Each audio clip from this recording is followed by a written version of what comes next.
Kale extra digest mugoba nsonga abanyabo ne basebo tubaniriza olunaku olwaleero tuli Busansula Masaba Bukunja. Yes, mu kisaza era Ssaabasajja Kabaka ery'ekyaggwe bwe njogera ku Busansula Masaba ekisooka okujjira mu mutwe gwo ye Prince Job Paul Kafeero yawumula emyaka okuva 27 enaku z'omwezi 17 omwezi ogwokutaano n'aziikibwa nga 19 ogwokutaano gw'omwaka 2007 emyaka gye twogereramu gye 2016 twolekera myaka 17 nga Prince Job Paul Kafeero ali mu ttaka ali eyo gye twava. Olwaleero we tuzze okwongera okwetegereza embeera era tugenda kwogera ne Swazi Kafeero mutabani wa Paul Job Kafeero maanyi ga njegele n'ebirala ebifaanana bwe bityo n'ebirala n'ebindi agamba kyala Kaswazi eradde nyezo bafukamira enedde oli musajja ate n'ekirala ndikojja w'abeene ate ezo oli jjajjange kalimba jajjaawo namuddu yayonsa jajjaawo naye kati jajjaawo abamugandawo. Yes, extra digest mugoba nsonga tuzze twogere ebigambo mbeera ki bitambula bitya Swazi mwe tuli mpola mpola era nga wotulaba tubeeramu mpola bwe tuti enakaalo nga kasirika bantu be bakendeera ttaka lyeddene mpuliro obunyonyi bwe bukaaba wakyaliyo obulamu obuwulira ettaka likyaliyo ddene abantu gye bali just nakaalo ka mirembe ndowooza kanjogere bwe ntyo kaalo ka mirembe era kati abantu abamu bava buva emirimu gyabwe bavaako mu nnimiro bavaayo weebityo abalala bagenze era kucapa esebo obulamu ekyalo kigamba ki mpola Bukunja mwanyi Bukunja Kafeero ye yamutunda Masaba Kafeero ye yamutunda naye ate wano wote watunda ate nga oli Bukunja ndi Bukunja Masaba naye akaalo kano we baziika Busansula tekatunda Masaba yakasinga okutunda Masaba nozala okuba omukulu yakulembezanga nnyo Bukunja nedda kati Masaba ndowooza kijjawo ekitolwa nsonga Masaba is the next village kati nawe ayinawo amaka kati we twava wano as you can see eno ennyumba mwe twasooka okubeera era nze in fact mwe banzaaliramu mweno enju ennyumba ya Paul Job Kafeero mwe yasookera ddala okubeera waliwo mwe yasookera saidi eri yali ngeri yakasiisira ng'akyeyiiya naye kati we twamala najja eno yagigulirawo wano era mwe yasookera yaso kati wano twatuuka ne tuvaawo ndowooza gyali 96 taata 96 we twaviira wano ne tukkirira e Masaba so kati all that while kuva 96 okutuusa 27 gali ge gaali amaka ge kitegedde so kangati ndowooza kyekyo nange wantu tewali naye ennyumba y'ekijja egudde myaka 11 abaze ekyekyo anti 96 paka 27 gyejo myaka 11 96 paka 2 paka 27 byakaliculeta anedda kyekyo abantu beno 96 abantu beno batumanyangako bizibu byerere ngera batyayo amanye ekiveeyo andi bagamba Bakunja balamu naye kati muzeeyi bwe yavaayo abantu ne batandika okujjayo amanya nti Bukunja wabeerayo abantu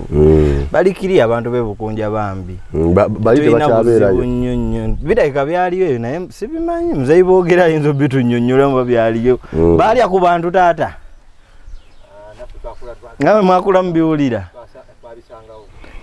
kakati eno ennyumba ya muzeeyi nga woogiraba but now okoonyeko ku nsonga y'okuba nti egudde naate era egudde kati ennyumba eno eri mu mbeera eyo nga woogiraba lwa nsonga ekisooka tewali abadde agibeeramu ate enkulu nkulu ekimala nkaddeyo nga boogirawa so kati naate twagala ebeerewo sitwagala kugijjawo lwa nsonga yenju muzeeyi taata nze nga nkugambye nti bwe banzaalira wano mukadde maama ne taata wange babeeranga muno ne taata waffe kuba kati yafuuka waffenna taata w'eggwanga. Kati ennyumba eno nga wogira twagala esigaleyo in that natural state. Era okuddaabiriza kwe tugenda okukola. Yakagwa juice era wano.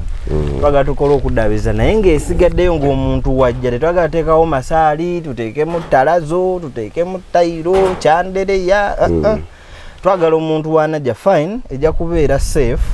ng'era esobola kubeeramu n'ayonja n'akola ki naye esigale in that natural state. Omuntu wajja amanye nti munnange ennaku zino osanga abayimbi nga beejaakajaaka ng'akuliddeawo kusala amaroodi alaba n'emmotoka ezitambula naye alaba abayimbi gye bava ti omukulu we yava mu kasiisira najja n'adda wano ate ebintu bya mitendera. We yabeera wano n'avaawo ne tukkirira e Masaaba. We yava e Masaaba ne tugendako e Maganjo. We twavaako e Maganjo ne tukkako e Bukoto. We tuvaako e Bukoto ne tukka e Lweza. Omuntu abenga alaba process. It is a gradual process. Yes, emitendera omuntu mwayita ne wamuyita omugagga. Exactly. So kati ensonga eyo eriwo era nga nze nteekateeka ze tuliko. So eno gye mwagala okuzaawo ng'ennyumba y'ekijja. Oba mwagala kuteekawo nnyumba ya Kafeero. Twagala ku maintaininga nyumba ya muzeeyi. Then ennyumba y'ekijja waliwo enteekateeka ze tuliko era otusangidde. Ndowooza material y'omu omutonotono ojja mumulaba. Twali already tulina idea developing this place. Okay. Recently waliwo omukulu eyajjako eno ne tulabira ddala nga mazima gali nti wano wajja tuuka okugyawo abantu abakulu. Abakulu babeera mu ssabo. Tubeere beerufu nti gye buvuddeko Kyagulanyi Sentamu Robert Bobby Wine era mukulu yayitako eno. Mukulu si wa musabo. Abakulu baba musabo we bangamba. Mukulu muveeko omukulu. Omukulu yajjako wano. Omukulu yatuuka. Yatuuka era munaye twasiima nnyo okujja okutulambulako naye kati ne kitulaga nti abaliva e London balikola ki? Balituuka. So idea is amazima gali nti mzeeyi waffe yali wa kabi. Ate yali muyimbi mulungi. Kyova olaba n'abantu abamu bavuddeyo ne bayimirirawo ku maanyi ge. Nti oli asobola yava eri n'ayimba ebintu bye nga tebiyitawo. N'ayimba ebintu bye yakwata kwe yatappingako mu kafe. Lwakuba oluusi munaye ebirwa byerabira. Naye ggwe kankubuulire muganda wange mpazi ongambye embajjajja. Olulimi oluusi ebigambo ebimu bitera okuzitowa ebyabajjajja. Kati era ofuuse muganda wange. Wenkikubawo kale era muganda wange kozesa. Kati jjajjaawo waba teyazaala nnyoko gwe tosobola kubaawo. Nti oluyimba oba ojjidde mu lwa muzeeyi Kafeero. N'okubayo olulala olunyuma olupya naye nga luli abantu lwe baakumanyira tekitegeeza nti luli terulina makulu. Because at the end of the day wano industry ya Uganda abantu ekikulu kya byonna kyakugenda mu bantu. Kasita bakumanya ebisigadde biba mu mikono gyo kwefaako kuwa bantu bye banyumirwa okukeepinga yo relevance. So ne tusalawo nti wano tugenda kufuulawo ekifo ky'obulambuzi ekitaba eki Katonda anaaba tukwatiddeko twagala tufuulewo something like an heritage site. Twagala okuvanga olaba bwe kijja bwe kiti ekubo nga bwe liyingira nga bwe lijja bwe liti okuva eri we tutandikira obukose ewaffe projecting tukolewo bulungi ng'omuntu asobola okujja ennyumba yeesigalewo natural stand then eri ebbali ennyumba ey'ekijjukizo ennyumba ey'ekijjukizo then eri ebbali eri kwe tujja oteeka ennyumba eyaffe abaana nga onaga nti abaana bazzeeko ewaka mu kyalo ku kijja ne banywanyi bonna buli bweruwiisha then emmanga eri tusobola tujja kodoningako some place for just that. Nga lino tugaye nti ttaka lya kijja oba yiika bweziti oba bweziti. Yiika kozi wano ziriwo mmeka? Wano kati lino ttaka lya kyapa zino ziri 27. 23 sorry ne decimal musanvu. Abatulaba abalungi extradigest mugoba nsonga njala nsooke mbanjulire muzeeyi waffe ono boogere omulabika pose. Omulabika pose. Amasandali gakututta. Taata sebo tusanyusa okulaba. Kale bannange. Bitayi kyalo kigamba ki? Kyalo kirungi. Kyalo kirungi. Muzeeyi boogere. Bwe mutandika olugendo ne omugenzi muganda wo olw'okuyimba nga mukuzemu ono yali kashiya w'omukulu nja kuwaayo bajje wano emigo nerwe natambula naye of course tubenga tuoga yakwatanga ku ssente yakwatanga ku ssente ombere we kampani ofuna milioni emu naye mwami boogera ono ye yakwata ku ssente ku miryango era in fact bobanga awuliriza bobanga ogoberedde ennyimba za Kafeero nze abantu babiri besisobola kwerabiramu naye kimpadde omukisa n'essanyu nti bombi mbalabyeko nga nkyali mulamu muzeeyi boogere ne mandeevu ate mandeevu ye kyali wange nnyo abo bataata muzeeyi mandeevu olaba nga oyogera ku bataata tata nkwatako mbugalo nga n'ensera mwebale kutulera taata banaye bano abasajja nga wobalaba be batulezze bano bataata mwami mandeevu yonna gyali mukama mumpeere bingi banna awe kitemu abeerawo ewakaawe akakombako omanyi kaginesi akayisaamuko akayisaamu eggaali so obadde otunnyonnyola so yeah muzeeyi thank you very much for that clarification akatutereezezaamu 23.7 so kati wacha ettaka liddene kuba waliyo n'ebibanja ebiriraanye ettaka but that is kati tufokasinze kweno kuba entitled land musere singa ebibanja biba biwanvu soka wegule blabla ate naye nga Katonda atuyambye ebitono bye twasobola okusangira bamuzeeyi bano bye batukuumiddeko bambi abakulu bano bye twasobola osanga ne tununula bibino ebimu bitugenda okukolerako so nga we are planning kwezo yiika zeggambye tusobola okudoningako just enough nga mutandikira wano nembala eka zammwe era woba ojja wano gw'omanya eno ze wa Kafeero si wa Swaziniga si waani wa muzeeyi Kafeero eno wa Kafe naaba nga family kitegeera so tukodoninge off wano nga woolabawo tutandike nga weggambye wano heritage tugenda maintaining the natural state then wali tujateekawo enju y'ekijja tetwala kuleka mabega kubanga wali tuteekewo ngeri ya manga ngeri y'ennyumba kati nga ggwe mukama wange wozze omuntu akuwa kutuzi tw'okunywanga mwali then manga wali tujateekawo hostels ebisulo such that n'omuntu ave Kenya omulambuzi alive Kenya ajja alabeko Kafeero we bakola ki bamuziika kuba n'Amerika yatuuka ate alinayo emikwano ba Uncle Bob era ndani bonna gye bali initially by the idea yaffe yali yakusooka just kuddaabiriza wali wansi waali kuzim kayumba ako kati nga wookalaba 17 years ago banaye abantu abagala muzeeyi mwebale nnyo kubanga era si ba family si baani si ba maama si ba taata si baani era mikwano gye be bakola ekintu ekyo bamuzeeyi bandeeva abo bookonyeko bennyini beekwatanga bba abanywanyi bonna beemanyi abakikola ffe twali baana bato so ne twagala odevelopingira ku ekyo kye baakola kubeera olaba ndowooza omuti ogulaba omwo munene mwali emiyembe givaako ne gikuba akayumba before you know it nagwo guyinza okukagwira kennyini so kye twali tuplaninze initially naye nga ne tutuulamu n'abakulu abatusingako ne twegeyageyamu ne tulaba ng'ekyo ogenda kikola yes naye ojja kumuleka mu nsiko abantu baffe batukoowa mangu buli kaseera tugenda kunnyonnyola muntu nti nzize kuzimba muzeeyi leero tuzimbyeko toilet leero tuzimbyeko gundi so ne tusalawo tusituke omulundi ate era bw'ozimba ebijja era nga temulina nnyumba ya kijja tuba tujja kuvuga buvuzi mirambo kuba naawe enkya osologa nti awo akitegedde era nze awo tewali walala eno yewaffe so kati ne tusalawo tukikwate lumu kubanga abantu tubalina the end of the day buli we tubakowoola bajja bambi ne batuwagira so nga tebannagamba nti naye bano abantu betuwagira biki bye bakola mu ssente ze tugenda ne tubawa mabegako si ffe twali tubikola naye kati ne tusalawo nti ekintu kize mu mikono yaffe kubanga bayiro ffe tulina kati bikwasaganya so bwe tutusalawo nti n'alive Kenya ajje nga tagenda kujja kudduka mizinda ate ngenda kusula wange bisulo weebiri bulungi awo tusofunawo ka conference center hall ngeeyo kati ngate tetugenda ate kupangisa hall we tugenda kuŋŋanyiza abantu baffe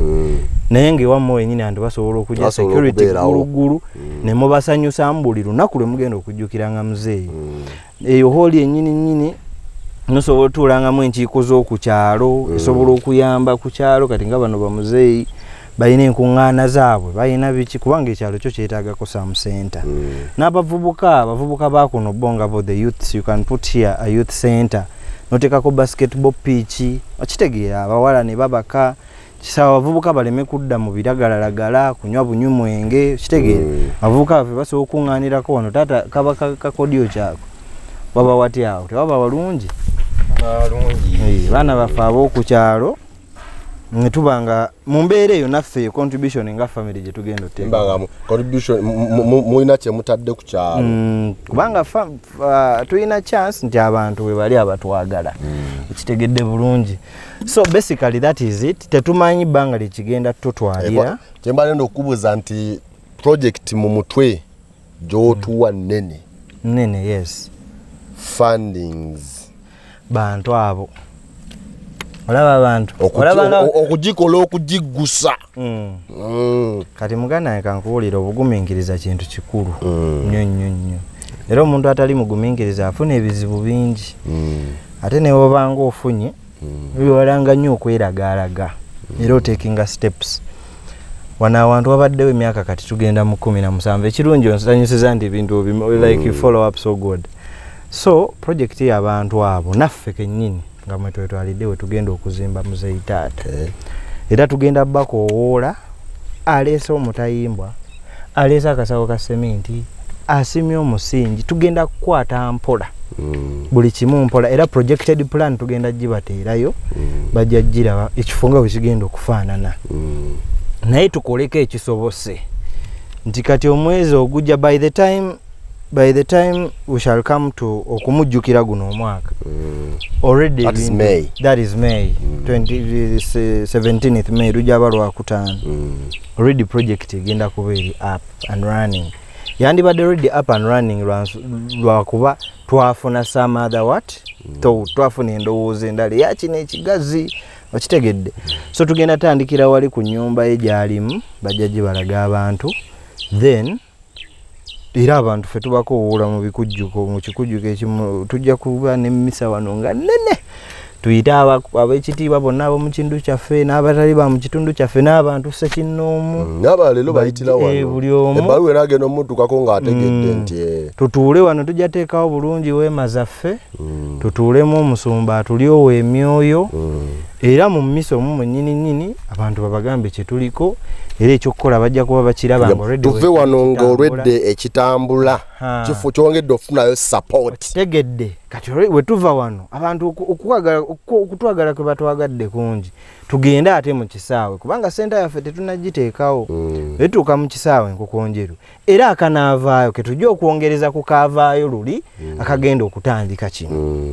then kino nakibanjulira ne bakiraba abantu baffe abantu abakulu we bali abali bagala muzeeyi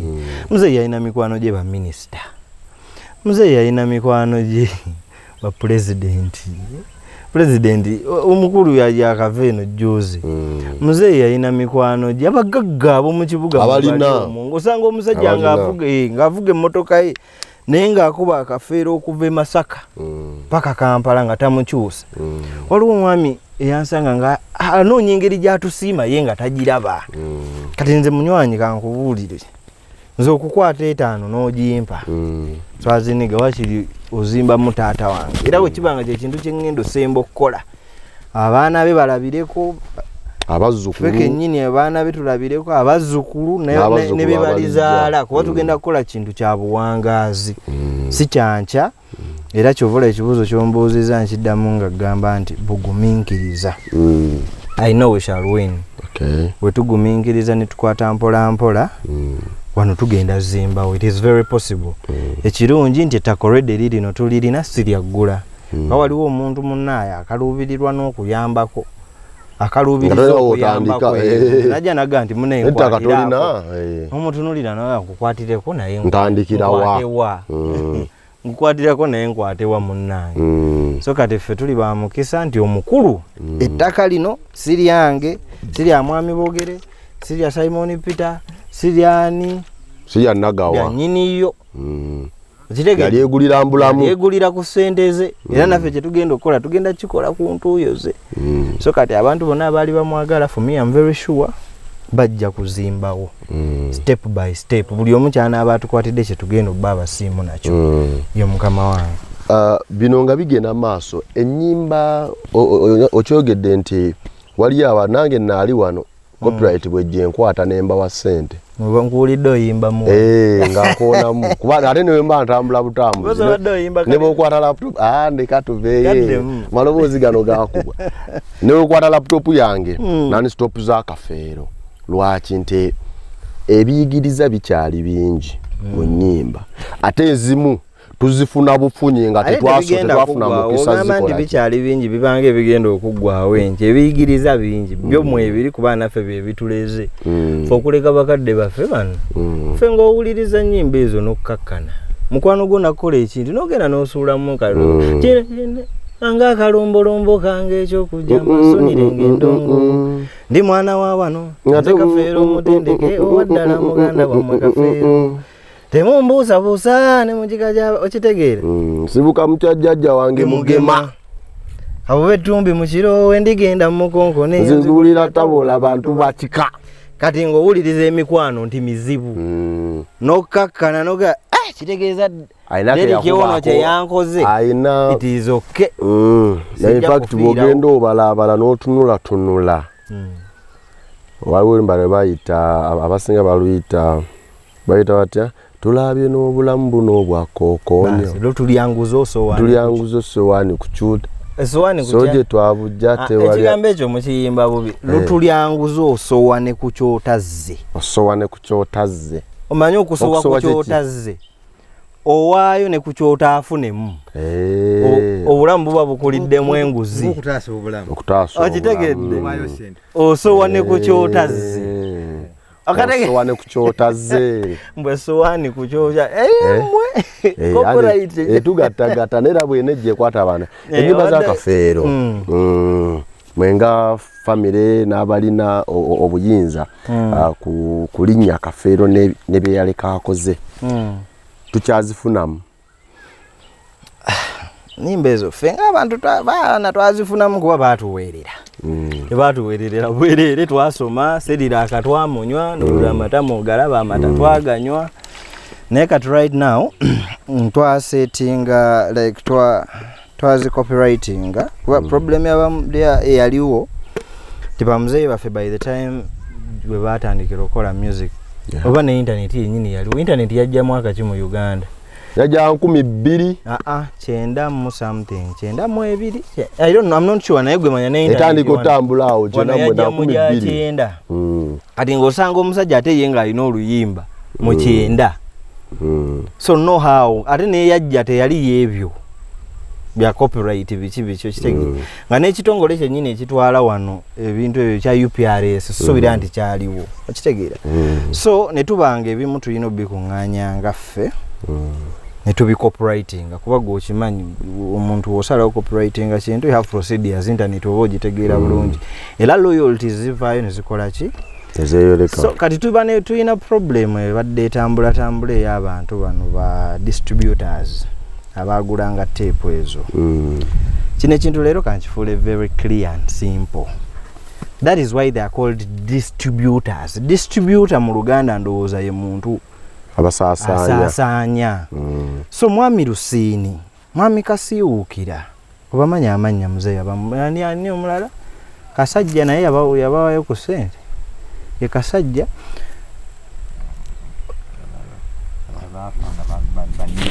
Baniki kati abakulu aba distributor ndowooza the deal was kanzije mu studio yo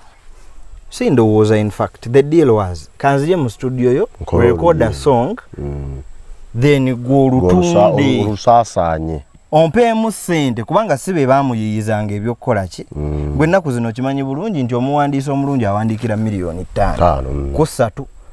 okitegeera nze nange tojja wange kuwandiikira luyimba n'enziramu ebyo kubanga its business akubanza siseera nnyo naye we bategeeragananga we batu then oli n'agenda n'atunda teepu ono n'asigala ne rights eziperforminga era teyamugaananga genda ku stage ovola muzeeyi yabeeranga ku mulyango n'asolooza ki n'asolooza akasente kaabwako omulyango ng'oli yayimbye oli yavunaanyizibwa ku teepu ze baatuwanga eziteekanga mu mmotoka ne bazijembe akayimba teepu ya Kafeero baba bimanyi babijjukira 1,500 lusanvu kati rights ezo ze baalinanga kati waliwo ze bayita digital rights essaawa zino ndowooza ze zimakinga sense tezaaliwo mukama wange kati gwokola ku media mu 1993 Walumbe yawiningira Golden Boy of Africa Misiri lawyer kikali bamutuleetera abaana ba Kasiwuukira abakulu abunze mbawe ekitiibwa kubanga baali ba kompaniyoni ba muzeeyi waffe bakolanga bonna. But then we have to set the record straight. Era nze njagala nnyo omwana wa Kasiwuukira ave yajja ngambe yenna administrator oba running ebintu bye ndi lawyer gundi yatuula ne kitaawo wansi naye n'afuna lawyer oba ye Kafeero teyalina lawyer yalina mukwano gwe boogere ne tuwandiika nti mu mwaka 2013 walibaayo omukutu ku internet okwo gwe bayita YouTube gujja vangako sente zikole ki zigende ewa Kasiwuukira tozikwatako ochegera so they were not ultimate rights kyo njagala tubeere clear and sorted nakyo walingawo performance rights ne wabaawo distribution rights kati problem gye tulina ya digital rights okategedde bulungi digital rights ndi tuli ku kintu kya mutimbagano okitegedde so si kugamba nti ffe tulumbye era teepu za Kasiwuukira yazitunda ne ziggwawo waba alina endala atundeyo endala kitegeeza nti bakasiwuukira n'abalala bonna abaabeeranga eyo bakasajja baani nze bwe nagendanga mu studio Kafeero nenkola teepu yange omwana w'omuzungu n'ennyimba zonna ezaaliko Kasiwuukira bugamba nti sente zompadde tukuba teepu 1,000 gwe tunda ezo okitegedde rights tezaali ku luyimba zaali ku teepu okategedde bulungi oba muganda wange era kyovola ba studio zaabwe biseera bejjukira be bainanga studio okitegedde studio zaabwe owulira abakulu abamu Jose Chameleone be boogera ekyabajja wano n'okubatwala e Nairobi nga studio okeerenca nga bakugamba nti leero Kafeero ya recording kumala emyezi 6 otudde awo toyinza teepu yabeerako ennyimba 8 buli mwadakika 15 live nga balusu nayo mukoleramu ensobi ng'ekyo kirambe ekitambi okitegeera abalikodinga kiro kati omuvubuka ng'ate ndowooza Bakasiwuukira bano barasita tebabalaba mulamwa nnyo ebyo muzeeyi si we gwali so kankati ati nga Kasiwuukira alaba ateeka egundi mwana amufunira sente aziteekamu oyo aliko ali productive era nga bambaleese b'ennaku zino era nga bwe babeera ogwabo nga bakyama kwakubalaga okitegeera so kati that was the deal nti gw'olina studio kanze nye recordingira music wange then omutunde nze nsigala ntambula kubanga ndi star you understand so kati ensonga ndowooza bannayiro tuli very right and clear about that twagala ate tudde kuba kati waliwo nze n'omusajja omukulu recently gwe nawulira aliyoko ku media muntu mukulu ate n'amawulire alaga nti agasomi naye yakola bulungi statement n'akeera enkya n'agamba mbwa ababa Kafeero nabo batuveeko tweyongere eno muzeeyi wange tweyongereko wano yagamba kati ninyo tuweza nti ndi wano ne ankosika ntananyusa okulabako nsanyukidde ddala omukulu ye Angel Second ndi wano mu Kibozi abakulu bansanze wano sewo kino si Kibozi okubandira Kibozi wose tulira abakulu muzeeyi omujja emirimu ne taata wuuna afubutuse emirimu tubadde tugezaako tereza taata kintu kya copyright nga nnyonnyola bantu bano nti bali abakulu okajjamu n'omusikirako watikati osikamu kati ni wali n'okakwata nga yenkwatira muzeeyi obanga teeke wano ku kitogi n'akakwata pako enkalumisa wano tubadde twogera lumu ndindako nze nkola ogwa producer kati munnaaye ensonga yali bwetu taata japiikingira kuba bisinga bimanyi bano babimanyi n'okunsinga naye lwaki tewafunye nabbo okusinga kubanga nze senga tonsanzeewo mbadde nziruka na misiinga naye ng'ensonga yali nti onrekodingira oluyimba nentunda music wo ne mutembeya in fact kuba kwali na kutembeya music it was real hustle my friend segera nga batambula ne butepu mu byali ino yonna nenga Kafeero kyovula abantu bayagalanga nnyo okulaba ku bayimbi bedda nti oyinza onoonya video za Miss Angel Sekandi ono ng'olaba ntono tono naye yayimbanga tepu n'etambula n'etuuka ejjinja naye ng'omuyimbi amaze emyaka 3 tamulabako vakuba no bemusanga mu bbala n'omusanga wano Makindye n'omusanga Ensambya n'omusanga Ekibuye n'omusanga ku Entebbe Road ng'owulira akayimba ka Kafeero n'oba Kafeero afaanana atya oba mulaba kubanga it was price like it was very valuable baali bayimbi nga balina value okitegedde bulungi so ennyimba bakasiukira bazitambuza ngira abantu bazigula era okumanya nti baafunamu gundi gwe mwami Kasiukira musajja yafa mugagga muvundu mugagga in fact ate nga zeze nezimu ku projects yatandika obugagga bwe so wabanga bakafeero bakola ebintu ne bafuuka ba star naye yafunamu ekitegeera tebatulemezaamu nnyo kugamba nti oli yakeera enkya n'agula ultimate rights nina era ebibuuzo binawulira nali mbasajja bakadongo kamu sijja mentioninga nnyo manyi naye waliwo omukulu w'akadongo kamu mulamu ye nakati waali ate ayimba ayimbidde ebbanga ne bagamba mbu waliwo eyamugula n'amugamba nze nkuguze n'ebibyo byonna n'erinnya tolikyusanga erya Kafeero omuyimbi ono aliwo nakati mulamu oli yamugula n'erinnya n'aligula talina kyamukiriza nembagamba nkola kikaki how can it be so nze nembagamba njagala nnyo looya ave yasayininga ne muzeeyi oba tuleetere agreement eyo ate ng'eri mu mateeka kuba waliyo n'endagaano ebeera mu mateeka n'etali mu mateeka nedda nayo taba yanassa oyo endagaano gye mukola ne bagamba eyo teyali mu mateeka mwe temwalina kukola ndagaano obanga teyali ya buntu onkwata omukono n'ogukyuse nowe tinongamba sayininga tebuba buntu kitegedde so ekyo nze mbadde nsaba era abakulu abo kuba bino ebigabo byetwogera baba biwulira abamu gyebali ate famire z'amaanyi sibayisaamu maaso siki wabanga balina any claim let them reach me out kuba kati actively nze ndi mu kurunninga family business naddala mu ndongo kuba nze ali mu bidongo bannanga abalala buli omu akola bibi kitegedde tutuule we get a consensus then ebintu okutambula ne tubanga abatali babugumyeko kwanze nkugambye nze saagala rights za tape waba yazigula zonna yamanyi saagala rights za ku distributinga tape kebe CD okitegeera kituliko kya digital what tuli ku luyimba lunani aluyinako rights the real content omwana w'omuzungu wani kubanga wa Kafeero teka lya copyright let me school some people here muzeeyi nga naawe katono nnyo mwenkutwalidde teka lya copyright kuba kati gwokyali mulamu nze nagenda temwampeererera bwereere nagenda nenfaakuuza mukumanya okutonotono nemmanya nti omuntu yenna content creator waafa naawe kennyini gwe tutudde naye wano kuba kati gwe tulina mu kikapu kyekimu abaana bo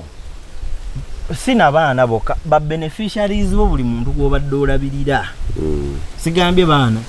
balina okukulyako emyaka 50 myaka 5 tokiwulirangako taata that is the law okitegeera ffe tugenda kuweza myaka 17 so kankati gongama uti woba wagula ultimate rights za Kafeero ffe tetuyinzinaako rights eryo etteeka liba ligamba baani okulya kwegyo emyaka 5 onfunye bulungi munywa ago ge mateeka so tubeere bakkakkamu tuleme kubuzaabuza abantu amazima weegali kitegeeza embuto muwewe byebyo muganda wange ndowooza ebitonotono abakadde tubabuzeeko nabo omunaye muzeeyi boogere twogere ku project abatabani gye bateeka ku mmeeza mwenga abasajja abakuze abasajja abalengerera ewala project mujyaniriza mutya era mugenda gatta mutya amaanyi okulaba nga kino kiyimirirawo nti Kafeero wano yeebase wano mwami boogera atambula nga ddala awulira nti munywanyi wange kyekino era kale kubanga ebisoomooza bibadde bingi okuviira ddala lwe yasenguka mbulamu bw'okutuusa olwaleero ekyo mukisa omulungi kankuzeeko emabega katono Kafeero bw'afa n'aleka abaana nga bato, ekintu ekyo kyatukosanga nnyo Kisinga obubi ekyo. nga tulaba buli akwata bw'ati anyaga bunyazi. Naye Katonda ate n'aleera abaana be kati bakuze balina amakulu basomyeko kati basobola okuddukanya ensonga zonna nga bwe basazeewo oba n'okubuulirirwa. Naye nga wano waalwawo nnyo, waalwawo dda. Kino kyokka tekimala okuba nti yazimbwako ennyumba eno, tekimala kubanga bano batuuka ne wabeera n'ensiko, waali bwasookanga ne wabeera n'ensiko kale ekyo ekyokwongerawo okunyiriza nsonga nkulu nnyo. Naye lwakuba nti nno buli akyogerako nga yali badde ayamba bakyogerako bwogezi bwati nga yeebuuza nkwatagana naani, ye ku baana nkwatagana n'aliwa ndabaani. Kati ekintu ekyo ebadde nga nsonga nkulu, naye kyamukisa mulungi kati abaana bakulize ffe kye twasabirira era n'ebyenzizenze ntangiza nti bannaye awo nno wa Kafeero mubiveeko ebyo ebyo. Katonda anyambye byentangizizza weebiri. Nze ku lwange emikono gyo myerufu kuba kuba ku kyalo kuno teri ayinza kugamba nti omusajja oyo yakumpanya ekibanja kya Kafeero, omusajja oyo yakumpanya so nga nali nsobola nnyo kuba endagaano nnyingi zeyandeke. Nekino nja kibuuza muzeeyi boogere emyaka 36 kale twogera 37 ku emyezi gyali gibulayo ng'ebiri n'ennaku ezigwamu atuuke ku myaka 37 Kafeero. Ku myaka 36 ebintu Kafeero bye yakola bingi nnyo ku muvubuka ow'omulembe gwa kati, bingi nnyo. Ate ebintu bye twogerako bwe bugagga obw'ensibo. Ebintu bye twogerako tetugamba nti yavuganga emmotoka ez'ebbeeyi Rolls Royce, Range Rover, abikibi, naye obugagga obw'ensibo, ettaka, amayumba go wakwatanga ssente gye mwatambuliranga. Naye nga jjukira munywanyi wo twamumanyanga nti wano ne wamulabanga akutte cupa eno osooka n'omugaa kampunyeko, osooka owulye oba ki oba ddala amazzi okitegedde. Mwalwana muti okulaba nti nno ebintu bino bikolebwa ate mukasirise okuteekerateekera omulembe oguddako. Ye kati ng'omuntu omu ekyokusooka kya byonna okuba okujja okwogera ku kitone kye tinjagala kuba muyimbi. Ekintu ekyo nakyewuunya nnyo kwegamba alina engeri yajjanga alabikirwa oba Katonda. Ekyokugula ettaka ate nakyo nakyewuunya nnyo kuba abantu ebiseera ebyo nga tulowooleza mu bibanja na poloti omuntu ntonotono. Naye ekyokugula ettaka ekyo nange nakyewuunya nnyo kubanga ekyokusooka kya byonna ffe bakadde baffe nga tetulina mboozi nnyo za kumanya ttaka kiki kino kitambula kitya, tuwulira byapa. Nze nali mmanyi n'okumanya nti ekyapa kiba kyakabaawo nga nze simanyi nti kiba kipapula. Naye omusajja ogenda kujja kuti nga omukyala ono Nabisooli ng'amugamba nti eti kemaze okuziika jjajjaawo pakasa ssente ez'ettaka ndigenda dikuguza. Nti ye ng'azipakasa nga tugenda boogera ku by'ettaka byesitegeera bitambula bitya. Sijja kulwawo mulufu lwe yamalayo ettaka ne tugenda mu land office. Omukyala omuzeeyi oli n'awaayo ekyapa kye gwe yagulako ne bakibalirira ne bamubalirira simanyi binsolo biki njigala n'okujjukira gyali emitwalo 17 ebiseera ekyo 17 yagulamu ettaka okukiwaako emisoso gyakyo kali bamala okiwaako emisoso gyakyo ne bamugamba nti komawo olunaku bwe luti oddukire ekyapa kyo kinaaba kiwedde kati betwalinga tukomawo ne mugamba nti owai bakugamba komawo olunaku bwe luti lwaki situyiseeyo kulaba kyapa kyaffe ekyavaamu ne tugenda sijja kulimba neewuunya nnyo baamuwa ekipapula kyekimu ekiyitibwa ekyapa kyenalaba nga oli awaayo baamuwa ekipapula kyekimu kyekyo nga basazizaamu busaza amanya gaki neŋŋamba nti ekyapa kyekino obulijjo ekikutawanya kino kano ke katulwanya kano okuba nako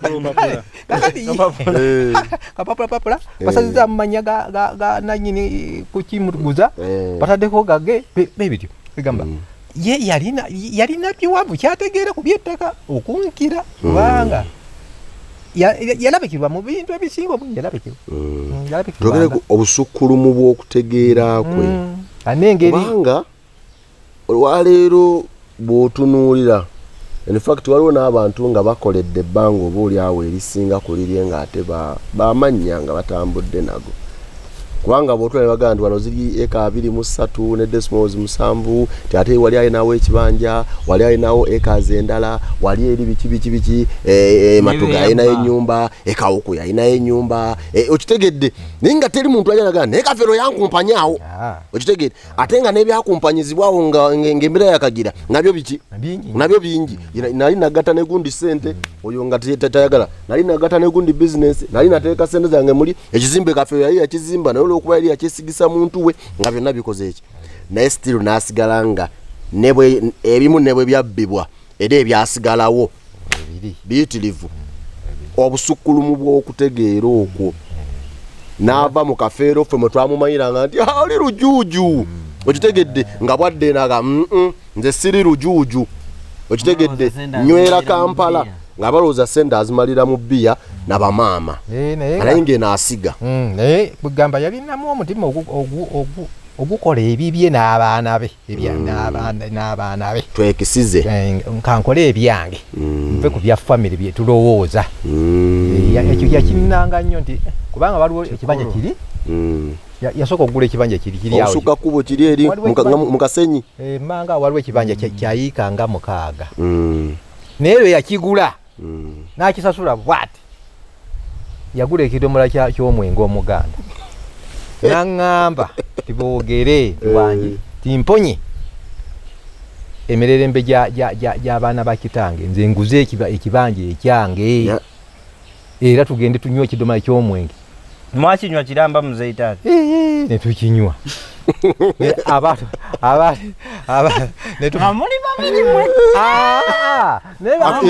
bakikoosi twafuna abatuyambako abatutunuulidde mu nsaalwa ne tubawaako naye nga ng'akulaga akikoze akituuseeko awangudde enkayana entalo za famire ekyo yakiwagalike yagaa nti mponye emirembe gy'abaana ba kitange abaana ba kitange emirembe ngiwonye negulidde awange nja kubeera awo egamba yalina embeera y'okwekolera ebibye ne baanaagaala ayimirire nga Kafeero n'omusaayi gwe ogumuddirira yakirina nnyo Enjo mukulu sekandi Paul Kafeero olwaleero mutuufu abadde asigadde mu nnyimba naye nga bagamba nti tugendeke Kafeero munnaffe gye yeebase gyagalamidde nga mutuufu ne bwojja okumanya ali eno anoddayo mu kibuga n'owuliriza ennyimba zo olwaleero enteekateeka gye mulina nti Kafeero oli waga tugenda wa Kafeero abe nga ddala agenda wa Kafeero tutandikira awo kati enteekateeka eyo nsooka okwebaza Mukama Katonda nti ayanukudde omulanga gwange omanyize mu kuyimba oba nalwala kirwali nina okukkiriza ni Katonda Kafeero ate okusinga mu buli kimu si yasoose okuyimba kuba okuyimba kwavadda ne bobikudu mu Bayibuli abayimbi balingayo naye baayo omuntu gwokkirizamu nti ono asaana abe nga yakola nti ono asukkulumye. neetonda ku lw'abaana bange bano embeera ebaddewo naye ekyo si kipya kubanga mu buli famire bibaamu.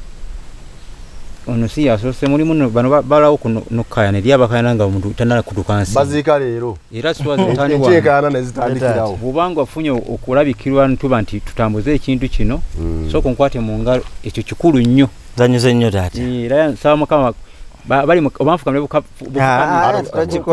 anti fukamira ku lw'abawagizi b'ensaba si mu maaso gaffe wano taata tofukamira munange nti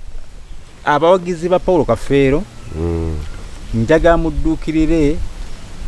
omulanga gwe tubakubira ku lw'okulaakulanya erinnya lya Paul Kafeero lwa nsonga omuyimbi ayamba abantu mu biti bingi kuba kati omuyimbi mubalanga round about bw'otuuka mu ssanyu akusanyusa abaawo mu nnaku abaayo bane simeyo wano mu Buganda mulimu omufu ayinza okufa ne baleeta ebidongo nota kulimba Paul Kafeero okitegeera. nako omukwano gwange omu yaŋŋamba nti omukazi yannobako n'ensala amagezi gonna akomewo n'agaana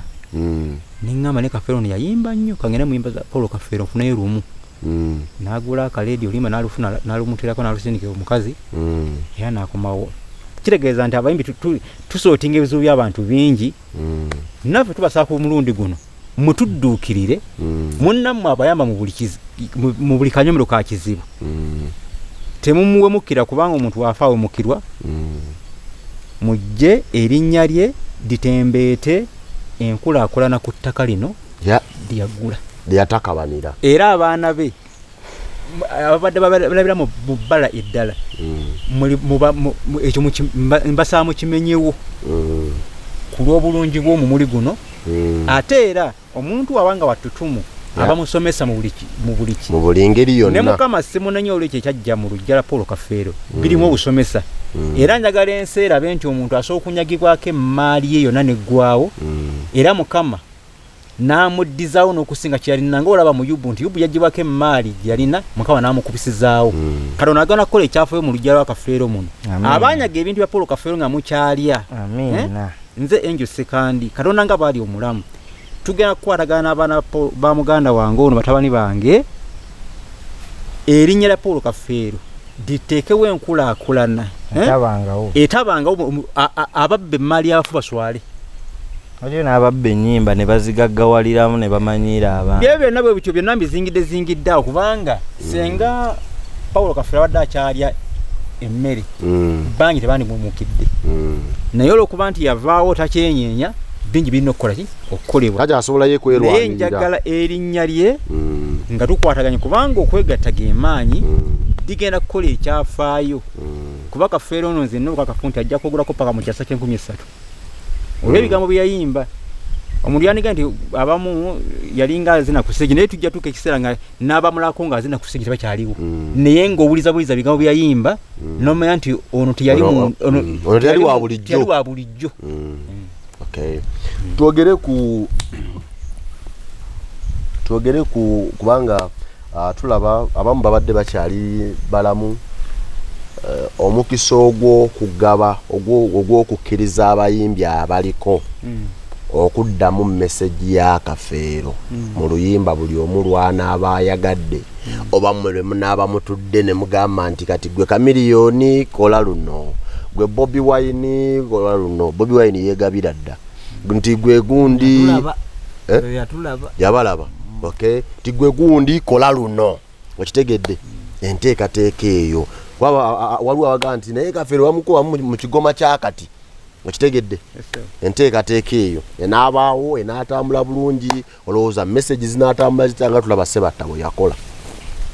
enteekateeka eyo esobola okubaawo ku lw'obulungi bw'ennyumba ya Kafeero naye onnasooka kukyekenneenya nti bweteekebwateekebwa abaana bafunamu kyenkana ki kubanga twogera amazima buli muntu akolerera abaana be okitegeera buli muntu akolerera abaana be era naffe tujja kukolerera abaffe kati bambi tetujja kubeera bubezi ku kinyumu nti oli alina eggono ajayime naye nga abaana bano tubakaki yagagawala ataliisa abeewuwe kuba naye akolerera abaana be nti abaana kiki baga okukola ki okufunamu bwensuubira taata Swazi okwongereza kwako taata nze ndowooza ekyokuddamu music si kyekizibu bannange era njagala abantu abali ebweru bakimanyi nti n'ennyimba za Michael Jackson baziddamu ba Chris Brown tubawulira ekitegeera naye nze nkugambye nti sente Michael Jackson gyakola nga ali mu ntaana zisinga ze yakola emyaka gye yamalanga mulamu ate nga yafa musajja mukadde teyafanga muto okitegedde so thing is amazima go gali nti oyo music omuntu ayagala omuddamu ate nga asobola the recently gulu walina oluyimba lwe bampeereza olwagala enzimmwe banayita ate ngenda lukubira baluzeemu omuvubuka bwe yaluzeemu ate kati ate oyo naye ayagala tuveeyo tumwogereko okitegedde but you know what to do so nze kyengamba muzeeyi tata kati gwe wooli wosalawo ne tugaa nti no muzeeyi sekandi waali akyatambula alina eddoboozi erituula mu music wa muzeeyi asobola n'okwadigestinga n'akyusaamuko kubanga nze music engeri gye ndi muyimbi kyemmanyi simanyi bamuzeeyi bano worivising ennyo music opafectinga ate oyinza okuba n'akagamba noga kale kano senga nakawandiise bwendi tekikutuukangako kuba noga kale kino kyandibadde bwekiti so twetaaga abantu ab'ekikulu ekyo omuntu ng'asobola okuddamu oluyimba n'aluwa value yalwo ekirala by the way kyetugenda okukola muzeeyi nze kambabuulire nga bwe tusazeewo okukola project eno kino era kankiyiseewo tugenda kugulawo ezo nnyimba kuba kati baziddamu zakyeyononere n'otuuka ku muntu n'omutunulira tolina yadde kyosobola omuggyako tolina yadde gy'osobola muloopa kuba ne woona omuloopa agenda kumalira budde nakutuuza wansi nga n'oluyimba alwonoonye kali ne luluzinga value so what we are going to do n'akyaya n'oligino yalwo copyright already kweri like twacooperatinga ku internet na biki naye tugenda funa abayimbi abafa abaawano era buli ali interested tugenda kwenoonya baddemu music yo kuvira ddala muzeeyi kuggwe bano abaziddaddamu bakakkanye ku kaki kukacyankalano n'akajagalalo era bakimanye nti gwe mukisa ogugenda okuba open music bayimbi bali established oba tali established n'alukola obulungi nga we tuzimba project eno katono nnyo munywanyi nga we tuzimba project eno then we tunagimaliriza music yo tugenda mukola nga tumupromoting naye nga ali maloboozi mapya original esigale oli original kitegedde naye nga tofunye muyimbi either nga ali established oba nga tali naye nga asobola okategedde bulungi anaayitirawo mu mugigi ogwo katonda andiba amusaasidde bwe tuba tulimaliriza ekintu kyawano kyonna nga tukibala tugenda kulonkinga ennyimba ezo tugenda kukola lonki ya Kafeero nga ali wano ngategedde tukole lonki ennyimba za Kafeero zonna oba tulituula wawagazi oba kubanga kuwolu lonki ebeeremu kuba n'abaana abanaaba bazzeemu nze bennondayo ne ngamba nti nno David Lutalo Chris Evans Vinka King Saha Juliana bataano agitegedde muzeeyi so tulina okubanga bannaye tetugenda kudda kuba bakadde baffe batuvaako kulonki eri babeere nga bazze King Saha ng'azze kuyimba luyimba lwa Kafeero era n'asasula ajja alabe King Saha bw'atudde mu tuni ya Kafeero kitegedde bulungi so twaviirwako bakadde baffe bano muzeeyi naye tetugenda kweteekamu miguwa oba kwettalwa depression ebintu fine byajja bubi naye kyetugenda okukola ffe tugenda sigala obulamu butambula ate engeri gye tulina emitwe gino ffe Katonda akyatuyambe nti muzeeyi nga wagambye ekisooka Mukama atukuume yadde nabo batuyambeko nga bakadde baffe naye asinga obukulu ye Mukama omuntu okuviirwako mukadde we nga mutonze kyekintu muzeeyi ono yakiŋŋamba nokinga kyekisinga obubi mu nsi muno okuvibwako bakadde bo ng'okyali muto kyabulabe nnyo abantu bakudingisadingisaawo so kankati ffe tuli with open hands tubeere n'obwongo tuli bavubuka bato tukyayiiya tukyategera tubeere creative mwami sekandi ennyimba ezo abantu bazikole tugenda kwogerera ne bannaffe bonna era nga bwe twogera tubeere kitole tumanye nti nno lonki eyo oba eribaawo myaka 3 okuva kati naye nga maloboozi mapya era buli aliddamu oluyimba ng'ogwo omukisa guweddewo ojja kuba n'omusango kuba ne copyright less awa yonna eyita wano abawuliriza muwulirize bulungi gwokola ku media kitegedde so enyimba ziri almost ziri more than 80 gontani mwagala abayimbi bameka kwa kina temujja bafuna abaddamu tetujja bafuna lwaki mwandi munoonya abayimbi bagenda kujjayo ekyakafeero si buli si buli omuntu omuntu tujafuna abayimbi ngaaga kati olaba nno kati kali kati tolaba okonye kukengesa haawo kale oli oyinza okujja nagamba naye nze njagala dipo ne buladina ne gundi nakuba ennyimba z'emeka satu era ku lonchi wajja n'atukubira tune meka satu n'agenda ne yeebaka kizinzira ku busobozi bwe naye kyayagala kukola nantegeeragana ki yes kuba tetugenda kukwata buli bana ngenda bawuzanyira olimba lulinaweddemu amaanyi nze ninga kakati nayagala tumunoonye kwegamba tufune engeri gye tutereeza omulimu guno gye tukirya gundi gwe taata wange kankubuulire nina akantu wano kenjagala olaba akantu kano kibala kino apo okalaba kalina copyright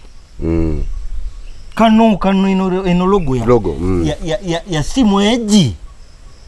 newulagawa akitegedde so ebintu tulina onewoyogera kigambo kimwe ennaku zino kikusibya kikuleetera obuzibu ensi yagendera ddala wala nnyo kati yakyuka mwami Sekandi bino ebintu tulina omukisa mukyali balamu abayimbi abo tugenda bawa omukisa ogwo Deriki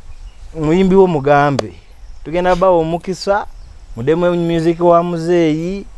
buli omu lwayagala bulungi tetwagala luddamu bubi kubanga oli teyaluyimba bubi munaatusonyiwa sigambe nti waliyo abayimba obubi adye balinze nkyogedde kale gokitidde wali abayimba ngeri gyendi nga tosobola muwa luyimba lwa Kafeero andi gwoli muyimbi kati otya bajjaliibo nange sebatya nnyo naye nga amazima gali ntwagala babiddamu bulungi kati ndowooza eyo keesi eri mu mateeka ate nga lusigaza ekitiibwa nekiri ekyakasiiwuukira muteri bayimba bubi owulira muwulira omwana ono njagamba nti kiringanga kagundi nokateeka mu gundi noteekako omuzindalo gwa mukalakasa mukalakasa afulumya bulungi eddoboozi ly'omuyimbi nedda taata ate gwogambe nti no teri muyimbi kale abayimba obubi mutusonyiwe temugenda kuddamu abayimba obubi si bawalambi abayimba obubi mutusonyiwe temugenda kudda mu nnyimba za muzeeyi ekyo kiwedde kituzaayo ne kukiri munywanyi ekyabaka bano ba distributors kati bwe tunaddamu music eyo n'aba copyrighted that way kubanga ono omuyimbi addamu oluyimba lo agenda bawaddembe oluteeka ku peegi ye lutambule kisinziira ku mpikayo kati nga gwe onaddamu oluyimba ng'omeggana n'omuntu already copyright egenda kulaga kati gyeri kitegera ffe tusigaza the originals era teeka lyaffe King Sam addamu oluyimba temumulumba lufuuka lulwe Bobbi bwaddamu oluyimba lwe temumulumba lufuuka lulwe okay lubeerera kitegeera so naye ebyo ebyasema ennyimba baazigula nabyo biveewo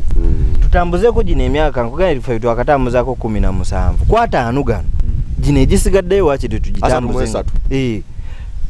tugitambuzeeko kwataano gali gegambye omuntu like omuntu ng'avuddewo twakatambulako 17 gino wakiri ffe katukoleko kye tusobola okukola ki okukola n'ennaku gye tukuliddemu nayo munange taata wange naye naffe tulabe nti bizinesi ya muzeeyi yaleka musajja teyali talina mawoteeri yali talina nti oba musuubuzi maduuka gali mu kikubo kintu kyali kimu bizinesi yali music kitegedde so we tutereeza omulimu ogwo n'abazzukulu be n'abaliddawo bonna bajja kulyo yamaani amatafaali gano amatafaali nga we nagambye nga tuli eri of recent project yali yakola kayumba kano yali yakola kayumba enkola egenda kubeera etya okuva wano kati olasoka ne tuyo amatafaali gano naye kyatustopinga kyali kya idea gyegambye eyokukola ekintu ekigazi kitegeere kati ate ngaekyo ekintu ekigazi jjukira eba projected plan olina ogitwala for approval okitegeere so womala okukuba gwe bintu byo nga wobyagala olina okugenda ne baku approving okukizimba okitegeera then obviously ne technicalities za family ng'ebintu baletereza by'amateeka biki okukolera abantu olina okubanga nga gwagwanidde si byakujja n'osalimba busalimbi bwotyo so kati ke kasiriikiriro naye era nga tugenda tandika okukola ndowooza ogalaba kati munda muno nga wegambye kati olaba nga weekomaawo ennyumba tugenda kusikamu footinga muzeyi twalirwa abalamu meka wano muzeyi imirira kuba muyimirire twogere wamu wakati tutapinga eno neeri pozi kano pozi ke kogera nze ayina kumbeera wano ku kibegabe tutapiga polapola kati tugenda gaziyamu ene wano ne wali kati munda omwo kwegamba mugazi we then munda tujja teekamu obviously albums zonna ze yakuba awards ze abantu buli kirungi kye baamuwa kye tusobodde okukuumako amatiri bona okujjayo ekirungi ekya the golden boy of Africa kati wali maaso wajja kuba wali nga olaba wali wajja baawo shade ennyumba egenda tunula eri bweti wabeewo waiting area kuba abantu batuuka wano nga bafulaadinzeeyo nga bayingira omwo basindikagana busindikagana kati nga tubataddeyo engeri yaka waiting area omuntu ayinza otutuulako obuvunaanyizibwa era tukateekeko akategula bulungi nnyo muganda nga ojja biraba amatiri bonna gali wano amatiri bonna gonna twagala muzeeyo ono awummule